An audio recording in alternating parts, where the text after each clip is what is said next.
I missed you too. Yes, I did. I missed you. I missed you. And I missed you. I missed everyone. Hello. Welcome, welcome, welcome. We are back. Is this not exciting? This is our second season. And the trumpets play. Exciting. Thank you all for joining us once again for our second season.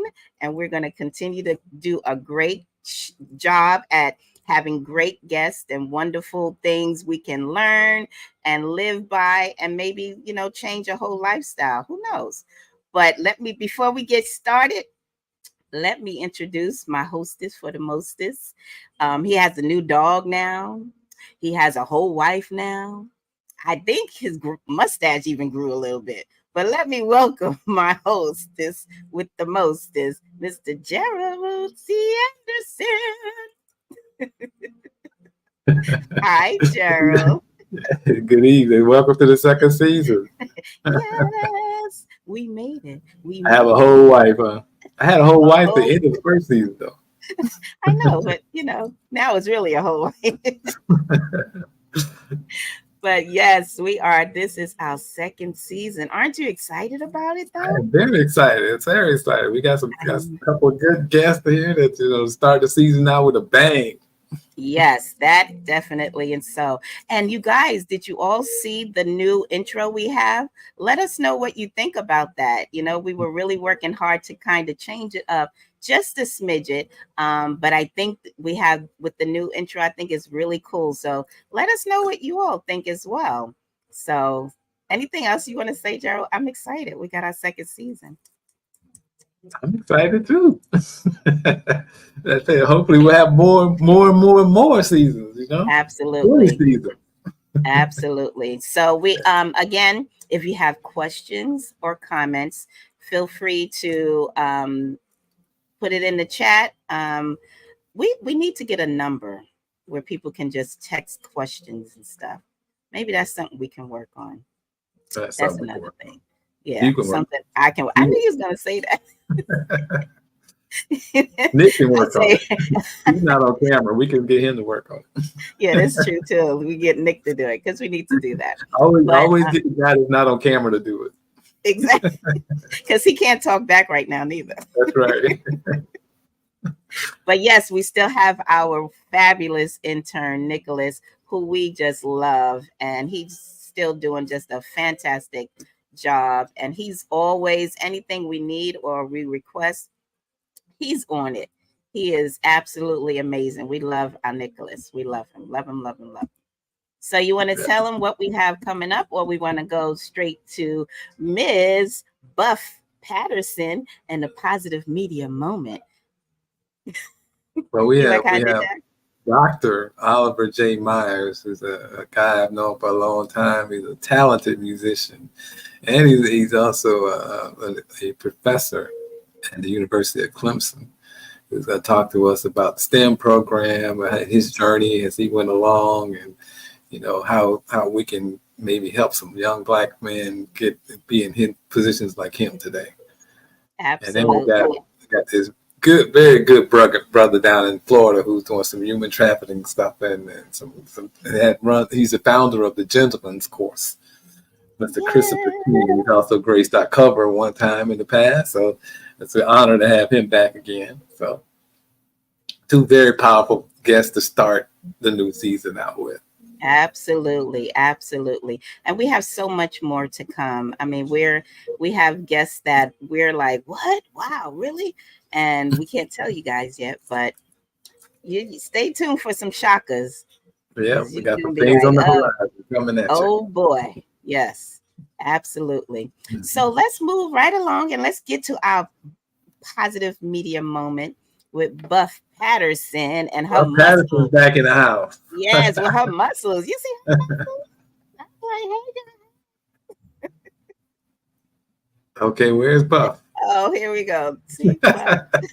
Hey, I am so excited. I got stuff for y'all. Did you just come from the gym? First, I want to say tomorrow's Gerald's birthday. So anybody listening, remember. Thank you, brother. Happy birthday. Happy Lyfe Thank Day. you. Happy birthday. That long introduction she gave. She didn't say anything about my birthday, did she? She just birthday. did. I'm excited. I'm excited about this season. Life is good. God is good. God has brought us here today to celebrate every single day. And today I am bringing somebody special to you. And it's all about health. Okay. So the person I'm going to focus today, her name is Dr. Marie Maynard Daly Clark. That's a lot of names.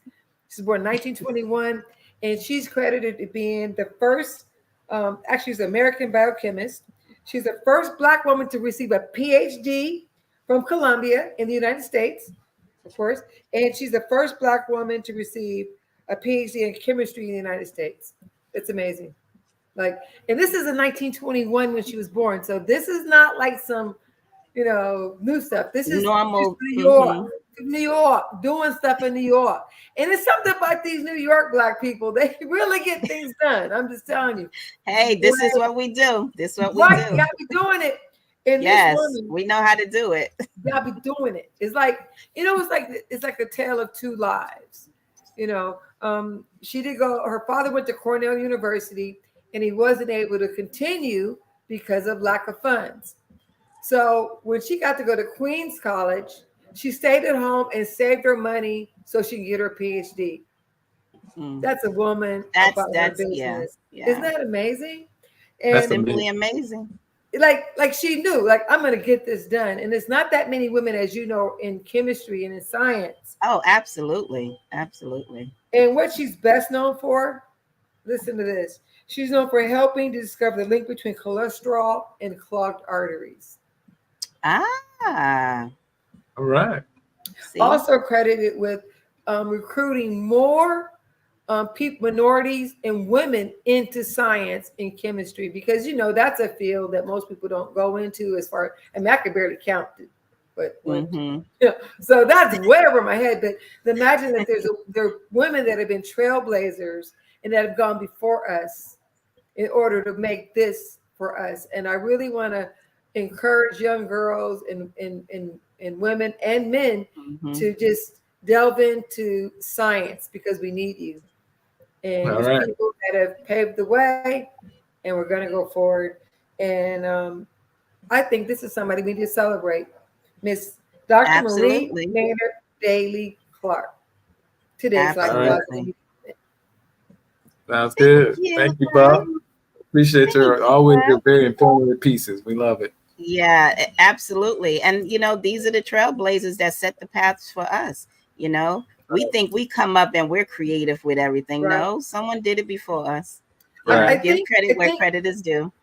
One thing I want to say, since I've been researching, and this has definitely encouraged me and it brought my mind to an awareness that when people say that people of color have only originated from one thing, there's people hiding in plain sight that we have never even heard of that have been doing it a long time.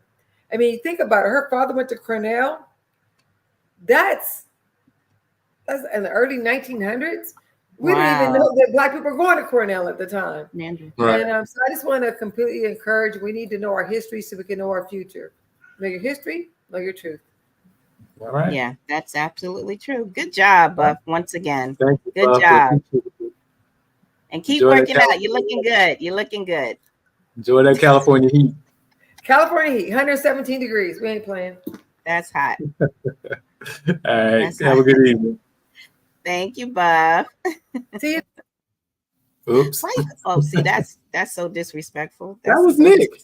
You doing it because no. Oh, that's why you're lucky. I just thought that was Nick. He's a technician. Look at me. That's right. I forgot.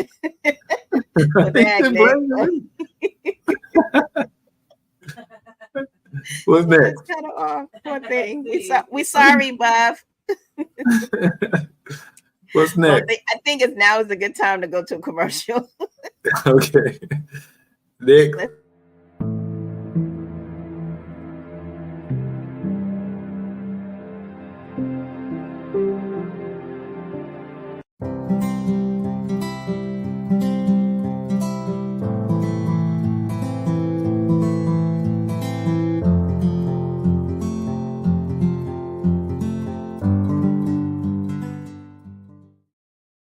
Awesome.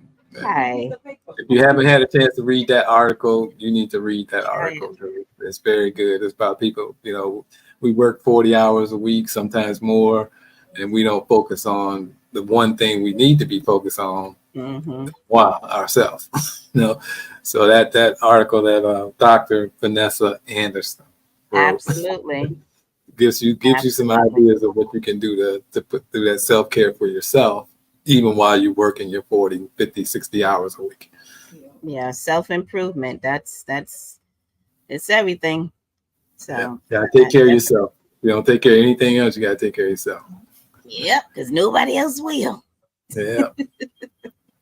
All righty. So since we've had the doctor's corner. We are honored tonight. Yes. Doctor's corner. You said doctor's corner? Yeah, we need to have a doctor's corner. And have Dr. Vanessa, have her come on and do a little segment. I think it's a good idea. That could be something. Don't you think it's a great idea? Put her on the screen. I'll call her and see what she says. So I'll talk to her text.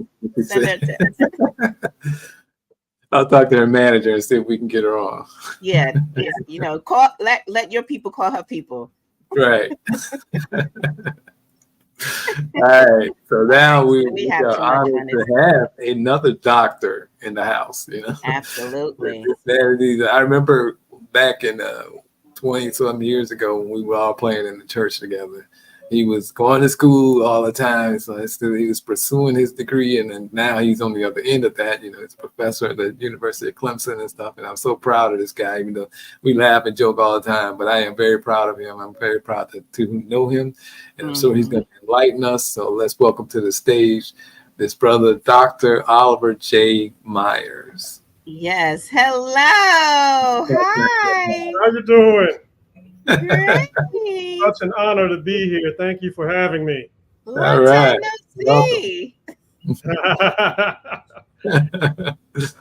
Yeah. So we talk about we always talk over the years. We've talked about your journey in becoming a professor, getting your doctoral degree. Why don't you tell us how what got you interested in it? Well, first tell us what your doctoral degree is in, and then how did you get started on that path?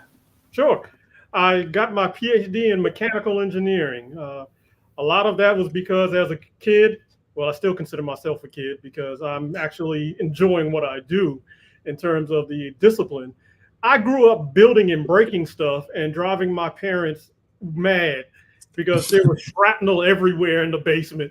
I mean, Legos, Lincoln Logs, all of that stuff was just plummeled everywhere. And then I discovered Radio Shack, and I could go down there and get motors and gears and wire and solder and soldering irons. And then I could go into larger systems, radio controlled cars, radio controlled planes, rockets. And I just was fascinated with all of that. And I had a passion for math. I had a passion for science. I even loved it in high school when we made the whole school stink because we blew up something in the chemistry lab. Oh yeah, it was intentional. It was intentional. I was that kind of a nerd, still am. And then in biology class, when we did the dissection of different animals, I was enjoying it. I was having fun. And everybody else was looking at me like, what's wrong with this guy? Nothing was wrong with me. I was just enjoying math and science and the discipline. And my mentors, guidance counselors said, well, why don't you consider engineering? Okay. Yeah. And my parents took me to a couple of camps. It's interesting that you mentioned earlier, I heard you mention earlier, Cornell University. I went to an engineering camp up there for a week. And I went to an engineering camp at Virginia Tech for a couple of weeks. And throughout my senior year, I was applying to several schools, and I ended up applying to University of Maryland, Baltimore County, and met a man by the name of Dr. Freeman Rabowski. And I heard you speaking earlier about some mentors and people that are doing things behind the scenes. Well, Dr. Rabowski has really transformed the STEM landscape because he has done so much. Dr. Rabowski, the Meyerhoff Scholars Program, was founded by Mr. Meyerhoff and Dr. Rabowski. Mr. Meyerhoff and his wife gave, at that time, roughly $500,000 to fund African-American men to go on to get a PhD in STEM disciplines. There are too few of us that have terminal degrees in these STEM disciplines, not to mention terminal degrees in all other disciplines. And so I took a leap of faith, if you will, and applied for the Meyerhoff Scholars Program, and bless the Lord, I was accepted, and I finished my bachelor's and master's and PhD at the University of Maryland, Baltimore County.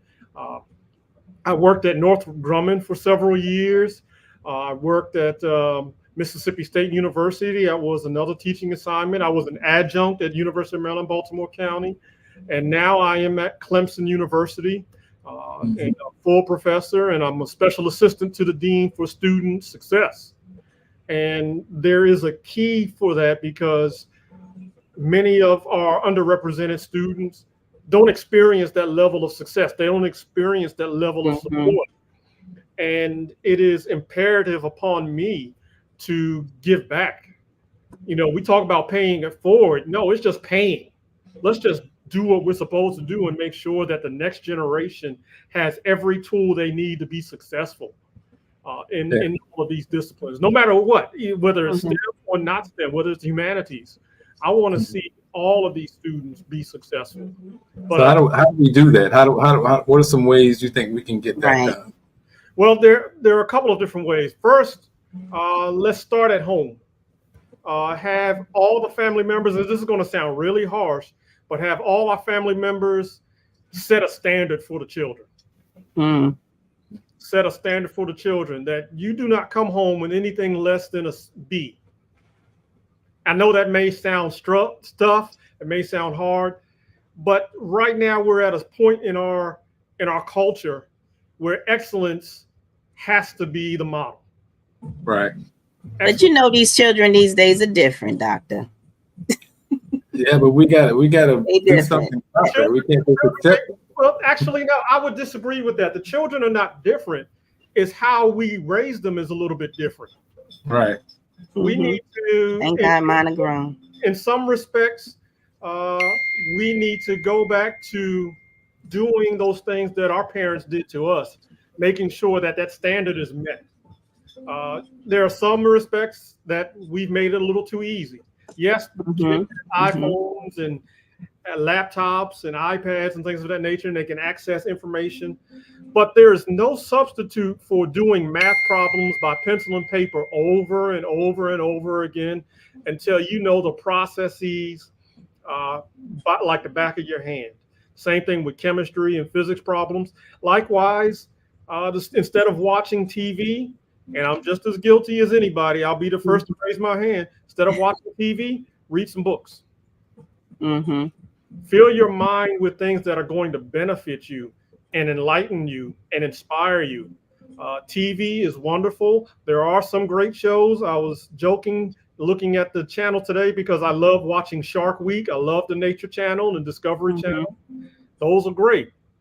But we have to turn off all the other stuff that is toxic to us and not beneficial. Right. But one of the things that I always look at, and I understand, you know, your perspective and I get it, but in all reality, things are so accessible now, so easy. I always say we have a popcorn society. Everything is instant. No one wants to work for anything. So that microwavable mentality is something you have to approach differently. Because everything is such a quick access, and these kids, they don't know about the tangible. They don't know how to hold a book or what a library is, half of them. Not all, but there are some that very much everything is on the phone. So I think what you're saying is definitely needed and absolutely should be approached in different ways, but having that strict backing as well. So because some of the old things just will not work. No, you're absolutely right. You know, some of the old methods will not work, but that level of discipline and accountability still needs to be there. Yes. And we face it daily at the academic university level from all students, where everything was so easy for them coming up through elementary, middle, and high school. And when they have to come to class and actually have to work, we have to reprogram, so to speak, the students to say it's not going to be like it was in high school. You're going to have to put in the hours.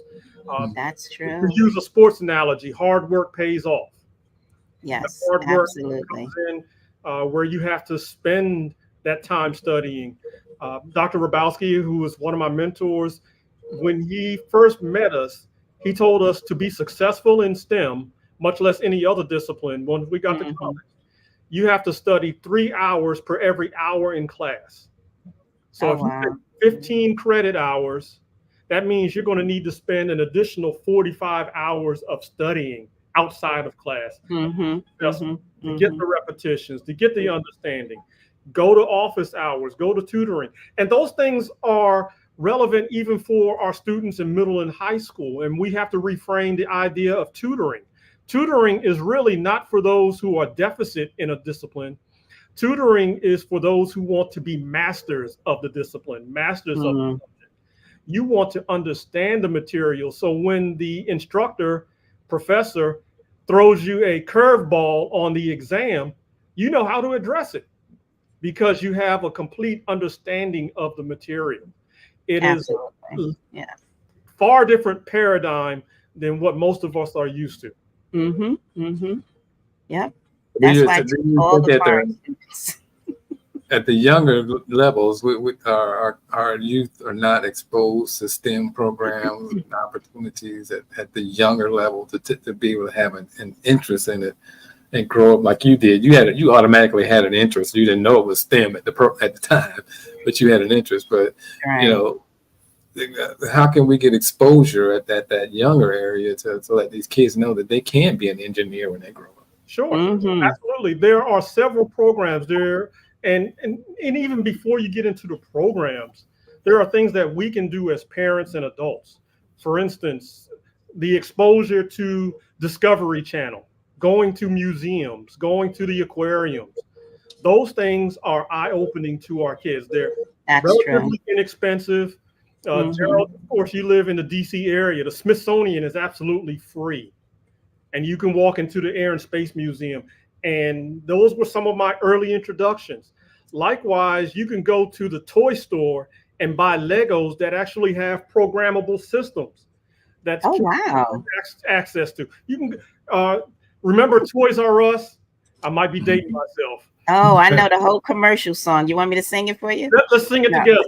I don't want to grow up. I'm a Toys R Us kid. Oh, Lord, somebody go get them. I got all the lyrics. Yes. You can actually build cars and rockets and robots with Legos. Now that's pretty cool. It is outstanding. And then once you get into elementary school, there are clubs at the school, at many of these schools. The Boys and Girls Clubs, not all of them, but it's a growing progress. It's a growing progress, and sometimes it's slow, but they all have a STEM camp or some type of STEM academy. There's a Lego Mindstorm program where students are actually engaged, and they actually have competitions, regional, state, and national competitions for STEM robotics. These are things that we need to get into our students into. Likewise, I would challenge all of us to physically walk on college campuses and go talk to some of these professors and go talk to some of these students, especially at our HBCUs. If we can get on our campus and show that there is a Dr. Anderson, there is a Dr. Myers, there is a Dr. Marie that looks exactly like our sons and daughters, that does wonders. That does wonders. Yes. Having that role model in front of you to say, hey, if I can do this, then you can do it. You know, Buffy was talking about Dr. Marie Maynard Daly a few minutes ago. PhD in chemistry in the 20s and 20s. Yes. That is phenomenal. Unheard of. Yeah. Sadly, We still have that same phenomena in 2024. I agree. We still have that same phenomena. And right.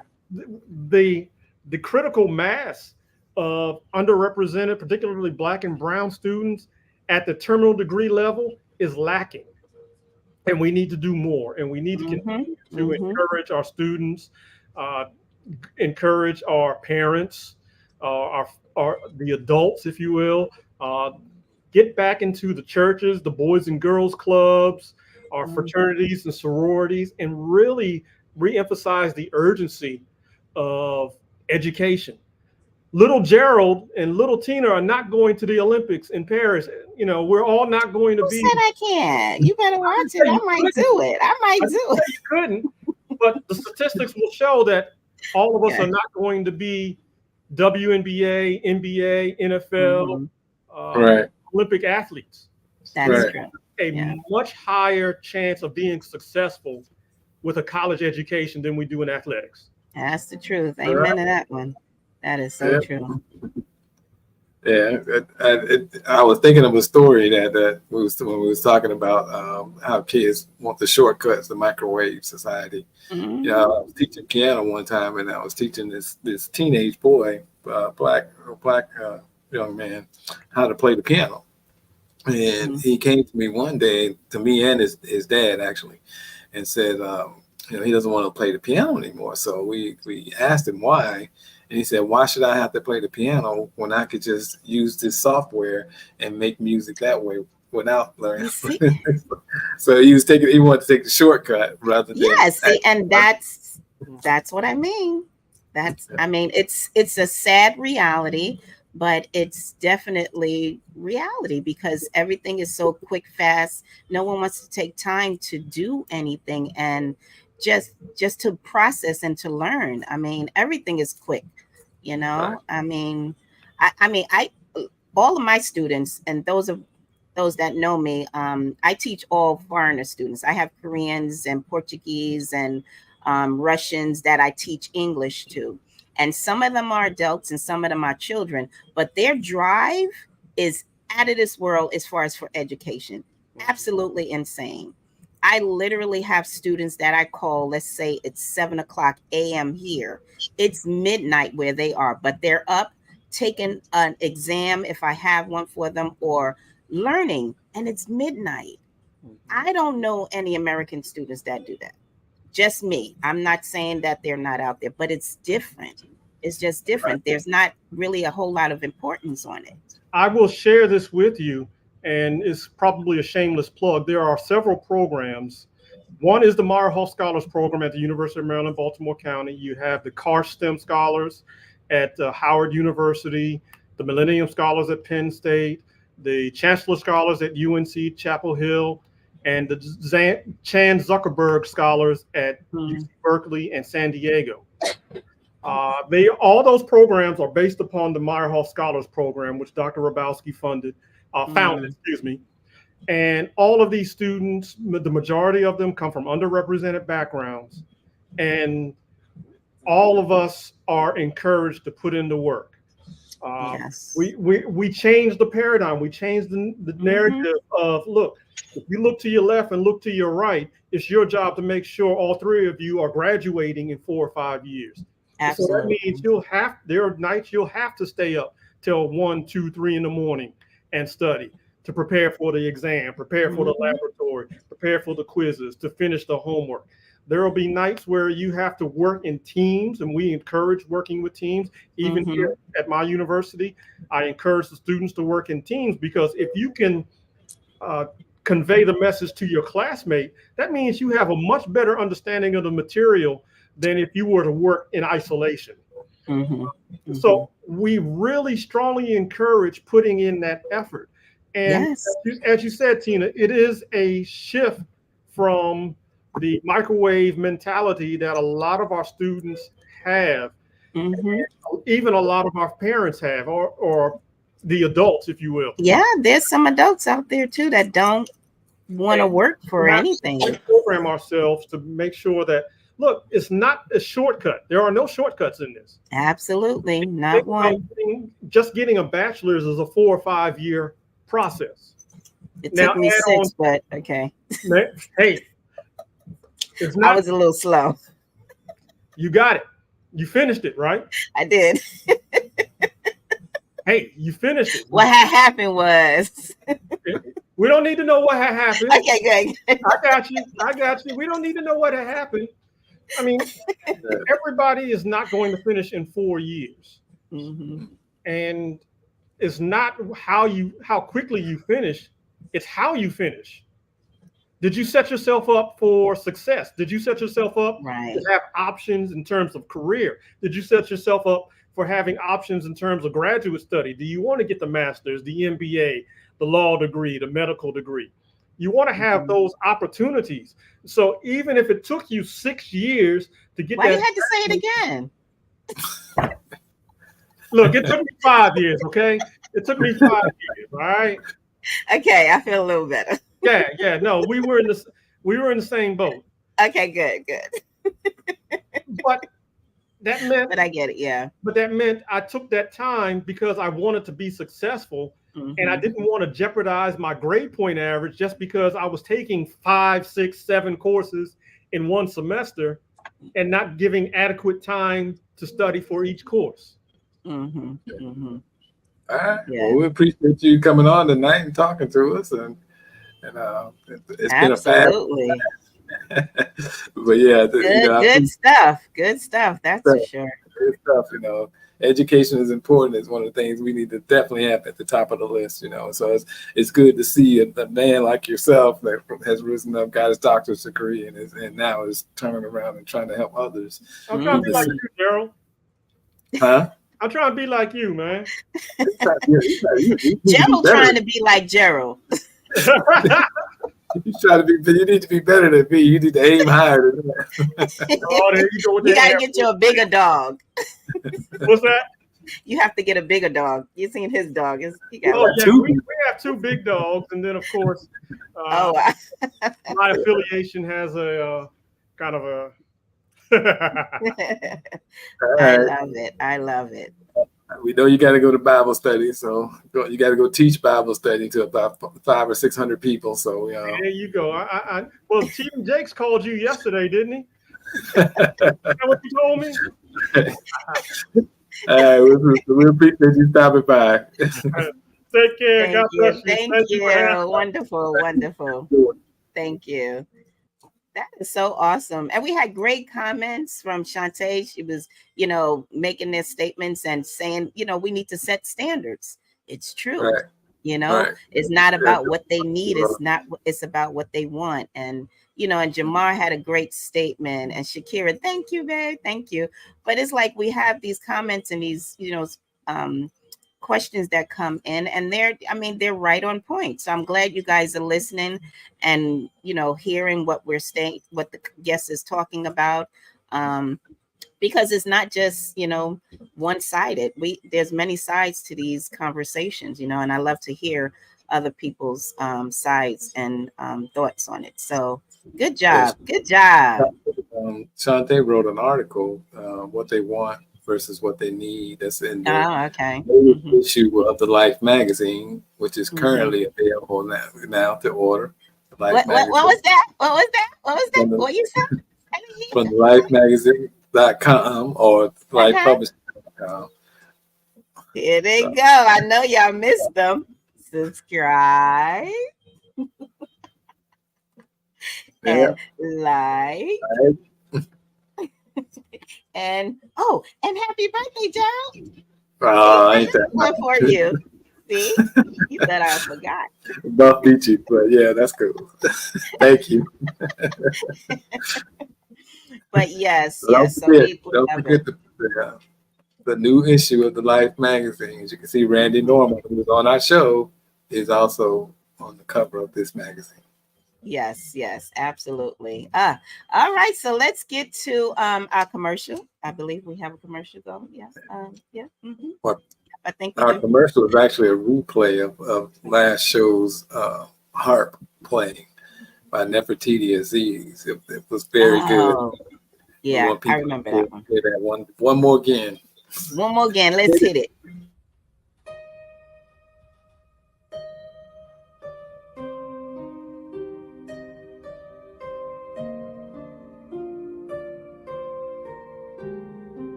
All right. Yeah.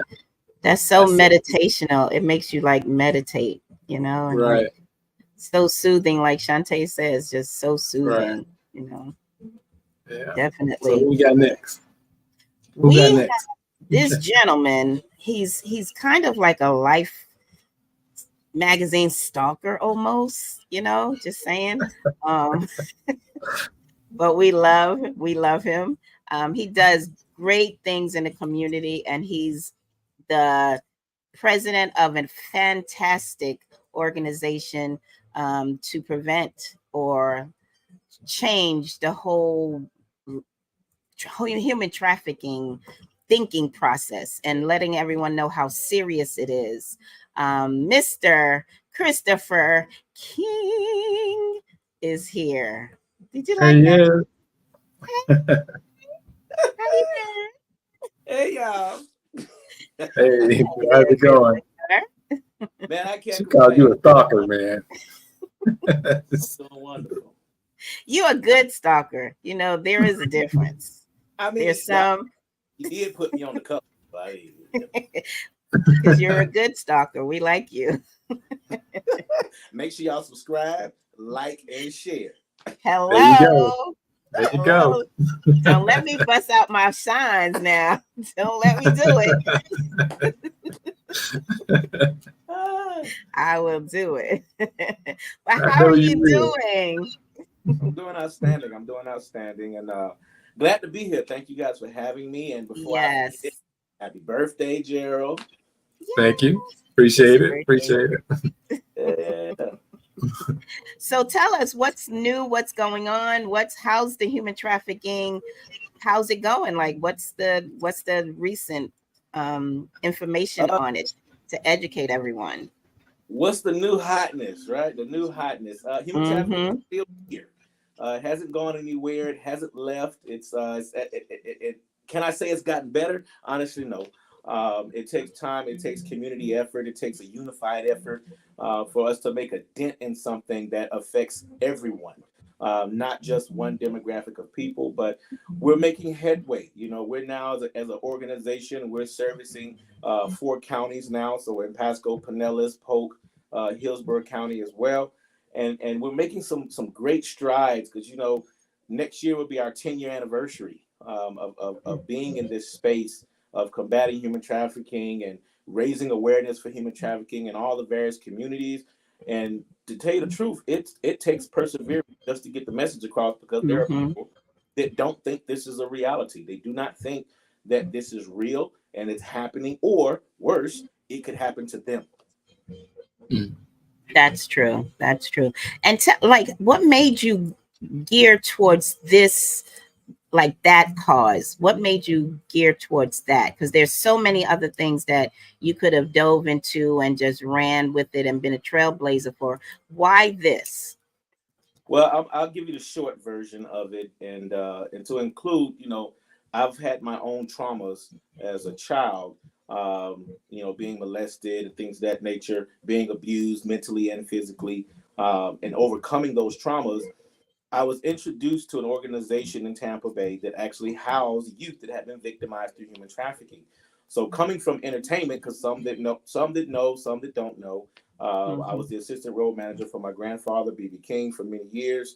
And I focused on that lifestyle when I got to Tampa Bay back in 2013. So when I got to the fashion show, ultimately, I found that I was educated that the purpose and the cause for the event was human trafficking prevention and awareness.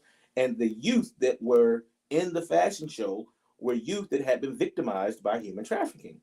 So in essence, I took that as an opportunity to, you know, find myself and find fulfillment in something, because anybody can make some money, but ultimately I still wasn't happy. I wasn't happy. And I asked my manager, how can I do something to give back, to really, you know, help me out in the community? And we founded the gentleman's course based off of 30 rules for gentlemen that I wrote down. And, you know, through our trials and tribulations and some painstaking partnerships, you know, you learn and you grow. And 10 years later, we're still here. And I'm proud to have the people that I have in support of my organization, our community partners as well. It's just amazing. It's a blessing. So it took me to understand that this was affecting kids, and I have kids. I'm a father, and it could happen to them. They're vulnerable, and I've seen situations all the time where youth are exposed and vulnerable to being victimized by human trafficking. And it's something we all need to pay attention to, because we're not with our kids 24 hours, 7 days a week. We're if you do the math, we're probably with our kids maybe 4 to 5 hours out of the day in its entirety, because we don't sleep in the same bed with them. So do we really know what they're doing in the room, on cell phones, on those computers, on those laptops? Are we sleeping? No, we don't. We're not at school with them. And how many kids have wandered from school after they got off the bus and skipped school? You know, we were in that age where we skipped school. I can't speak for y'all, but I know look. campus didn't have no gate. So that's why it took me 6 years. I know. 6 years. You called me the super senior. It was crazy. So, we get off the bus and we go into the nearest department store. We walking off campus. We didn't want to be there. But times were different back in the 90s. And I ain't gonna date myself, but ultimately it took me to realize the importance of an issue in our community, and people were not doing enough. There's still more to be done, and I need all the help I can get. So I thank Lyfe magazine for putting out the information, for assisting and giving the platform, because it's exposure, and all the exposure is needed.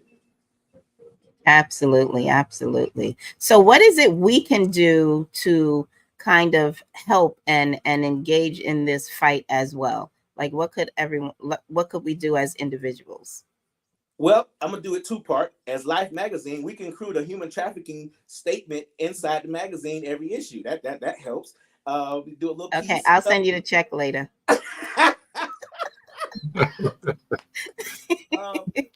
ultimately, there's courses. Department of Homeland Security is one of the organizations we partner with, and they have online courses that you can take to learn more about it. It starts with education and becoming aware, knowing the safety parameters, and they'll even mail you. If you go to Department of Homeland Security's website, they'll ship you out pamphlets that look just like this, and this gives you the how-tos. They'll send you little key tag cards to help raise awareness, as well as cards that tell you the signs of trafficking and the demographics that it affects, and the difference between trafficking and smuggling. They'll send you all this kind of stuff for free.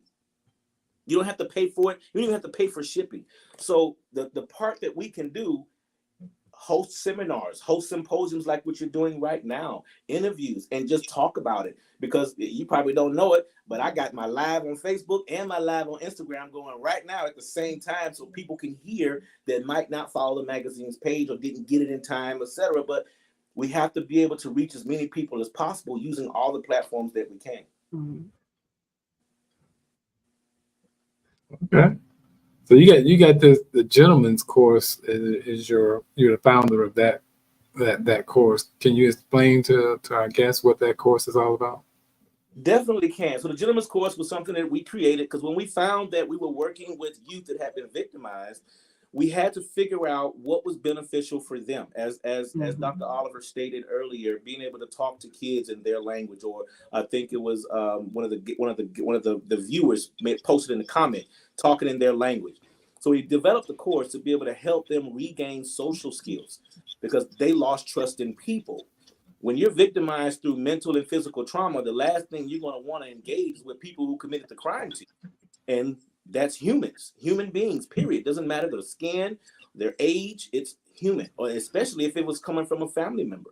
So the gentleman's course was designed specifically just to work with youth that have been victimized. And then after so many years, we were educated to open that up to youth in the community as a whole. So we teach etiquette, which is, I have 30 rules of being a gentleman, fine dining. We teach both sexes, male and female, how to tie ties. We go over fashion and wardrobe, the formal dinner setting as well, restaurant etiquette. We go over conversation and communication skills. We go over tones. A lot of people don't understand that how you deliver a message will give you a better response depending on how you deliver it and the level of tone and speech that you give it.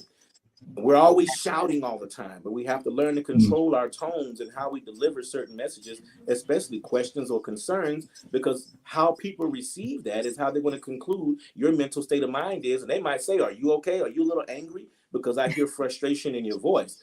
And that might not even be your intent, but you haven't learned tone control. And it is a co-ed program. So we mentor and work with girls and boys. We have female coaches and male coaches. We incorporate the human rights piece. And that helps empower youth on how to protect themselves as well as other people. And I found this being very important, understanding first civil rights and the civil rights, that movement. But where that comes from is the third inalienable human rights. And when I talk to law enforcement or police chiefs and they tell me they don't know what human rights are, that's a problem, because that goes back to why we have all the issues with law enforcement engagement with communities, because they don't even know simply how to protect people. So being, I'm also the president for United for Human Rights Florida, which is an organization designed on human rights education in the school system. And we mentor and take these little booklets into schools in all counties to educate the youth on what their human rights are. And we've been doing that for now 8-9 years. So it's truly, important that we teach young men and young women how to be gentlemen, how to be ladies. It will change our future.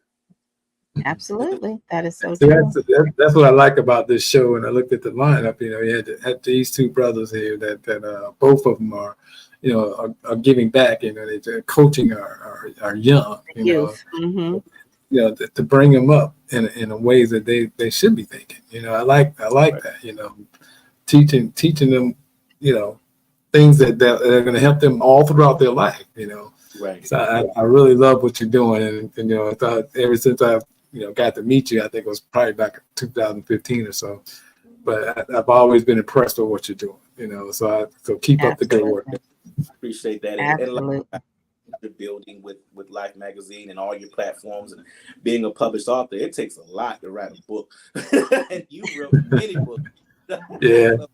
I know, because I haven't published one in a year, so It's all right. But he can write a book in a lunch break, on his lunch break. Like, he writes books so quick. Not quite that fast. But who knows though, with AI technology now, people are writing stuff fast, super fast. Microwave technology, remember? Microwave. Yes. Hello. They're using Chat GPT to write a book and put it in a graphic and sell it. And I'm like, you didn't even write that. Yeah, but AI did. Oh my God. Right. I get it. So how could someone support your organization or be a part of it if they desire to? They can go to our social media. Everything is branded The Gentleman's Course Inc. Or The Real Christopher King, and they can find us on Instagram or any social media platform. We need, most importantly, the biggest thing we need is volunteers. We need male and female coaches to assist with working with these youth. But this is the problem. Getting men and women to do it is not hard. Getting men and women to adopt the understanding in what we teach in the presentation, that's the hard part, because a lot of men don't even know how to tie ties or want to put on a suit, or it's simply just a blazer or a button-up shirt. Ladies don't understand that you can't mentor kids in a short skirt, or overly tight clothes showing your curves. That's not what the image they need to see. There's a time and a place for everything. So it is hard to find people that fit the demographic of a gentleman and a lady, because it is they are not, just because you're an adult and you're a male and a female, you don't fit the quota. I'm sorry, there's a perspective for it, and we look for specific types of characteristics to do that, and that's really what we need. Secondly, you can always donate.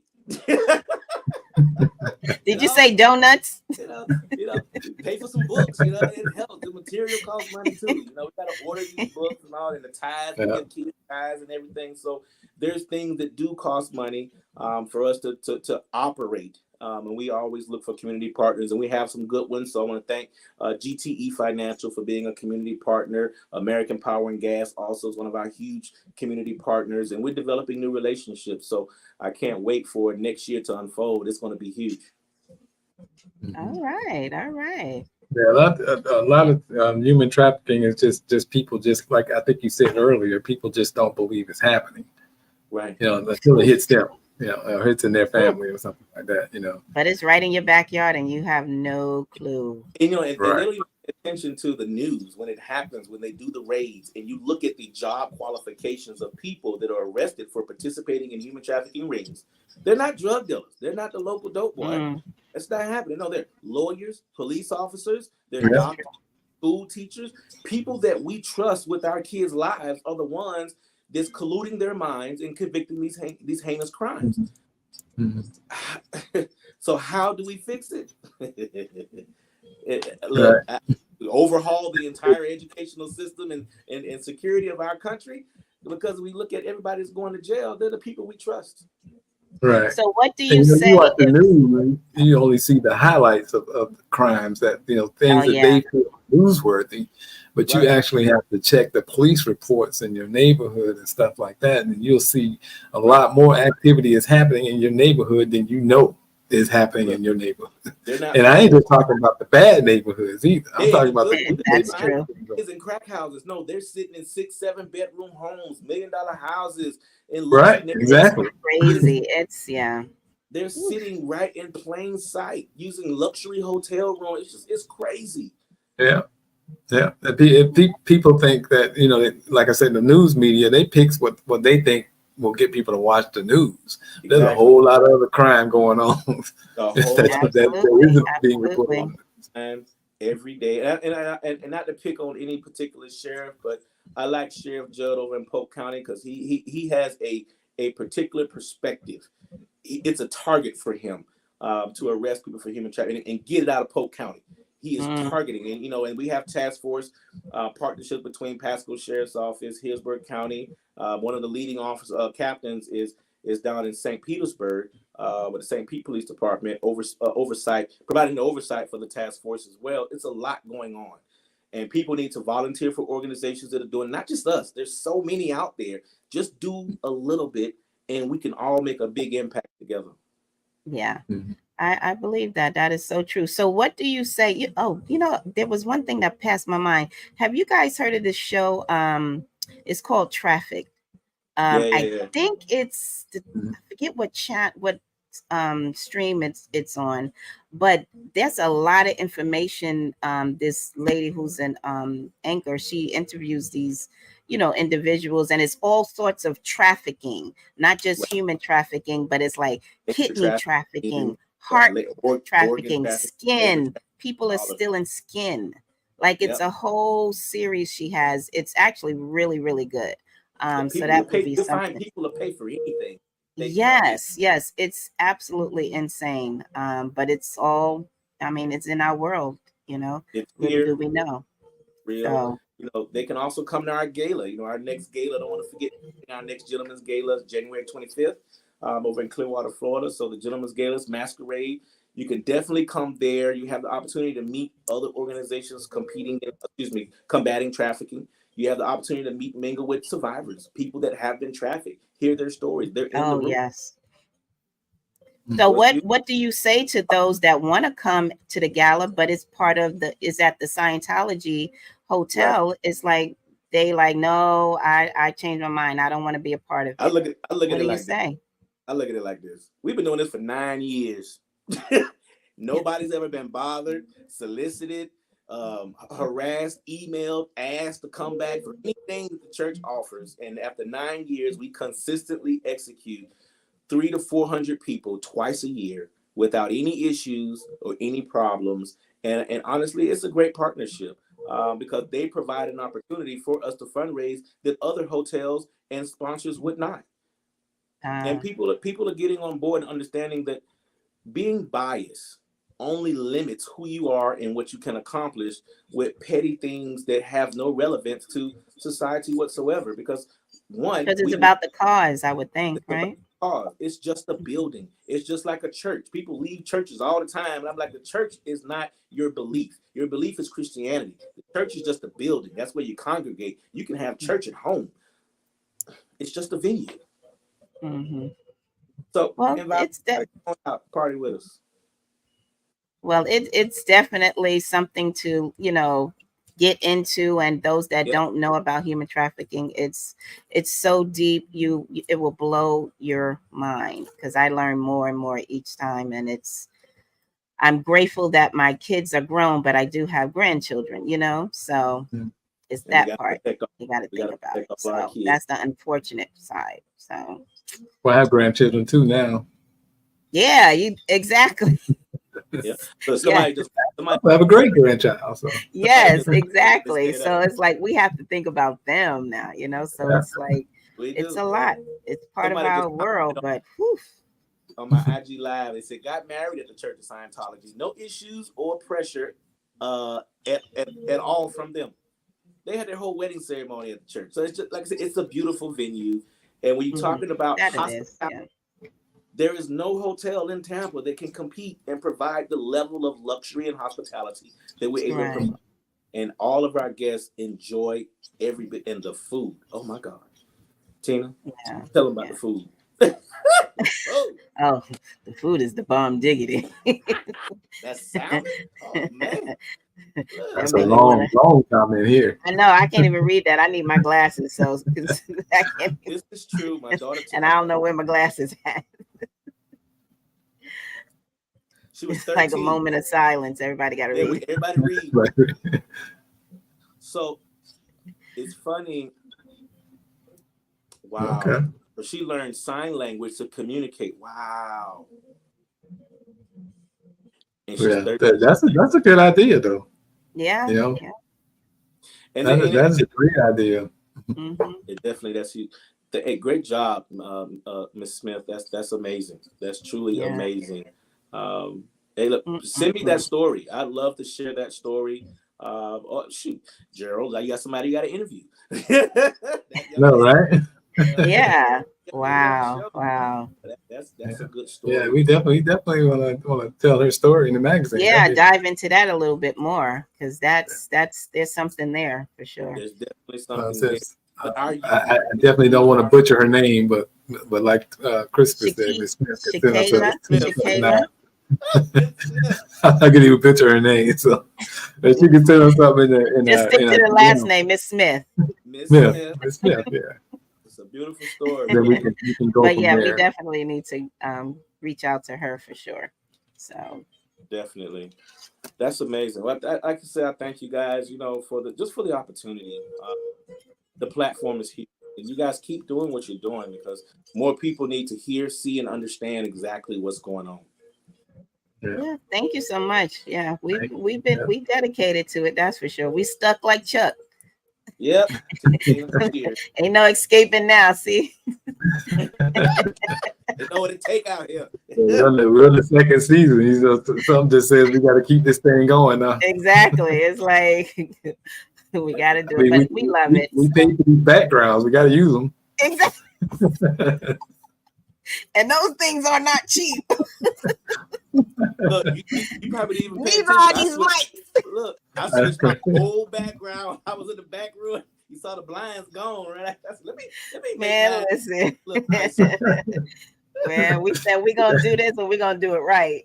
Yeah, we gotta get that money's worth out of this thing, Yes. So when you're ready to have that ad in the magazine, let me know when I can come pick up that check. I'll be right there. Just let me know how much it costs. We'll make it happen. Because I can't just give you a blank check. That ain't how that works. Because I know you. I like blank checks. I bet you do. But definitely we can make that happen. That's not a problem. But yeah, we'll talk more about that for sure. All right.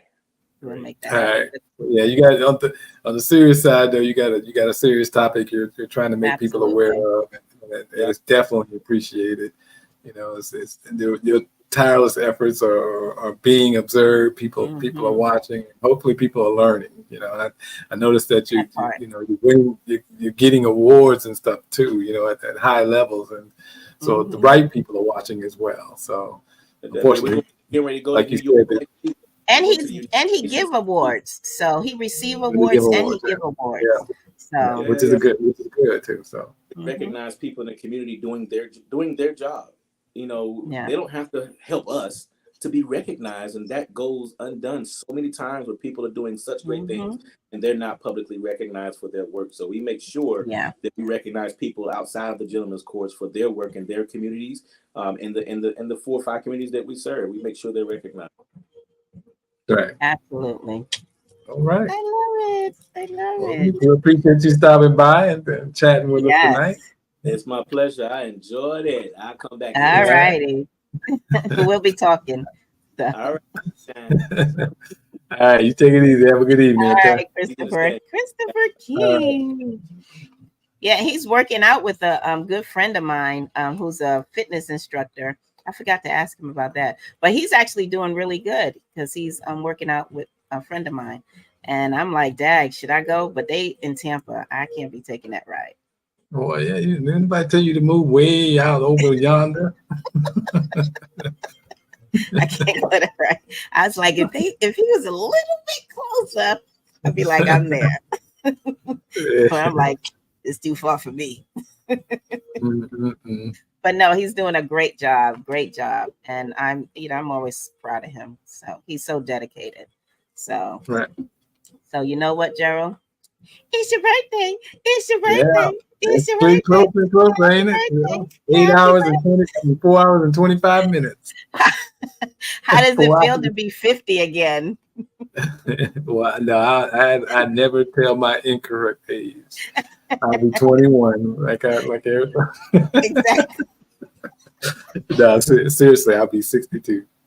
Yeah, but you're a great 62. I'll be at one of those retirement numbers, 62. Yes. And not 26.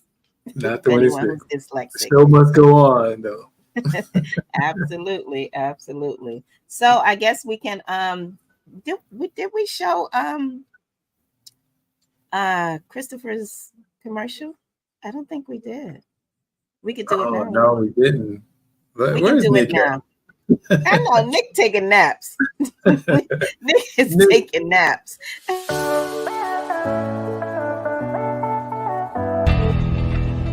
Human trafficking has been going on for a very long time.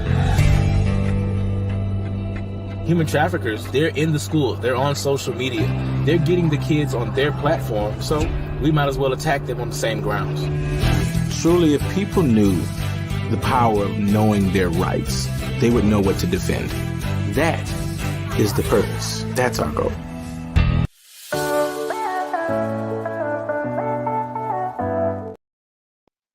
All right. Good deal.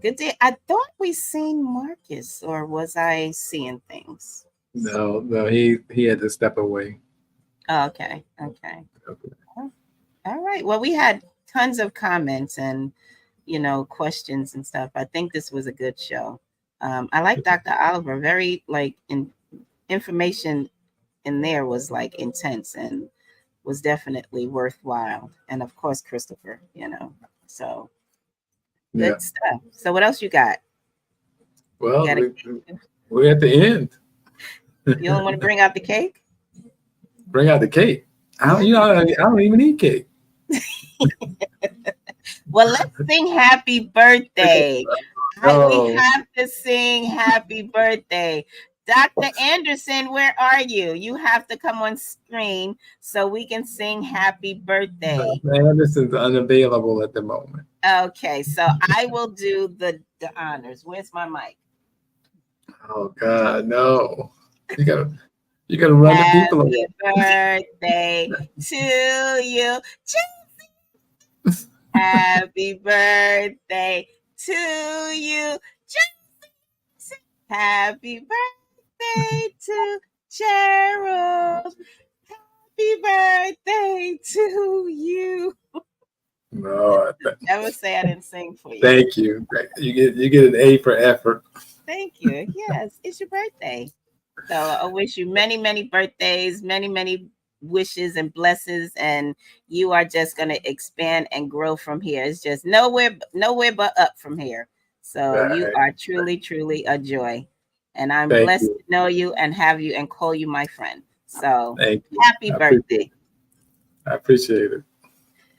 All right. So can we go now? Huh?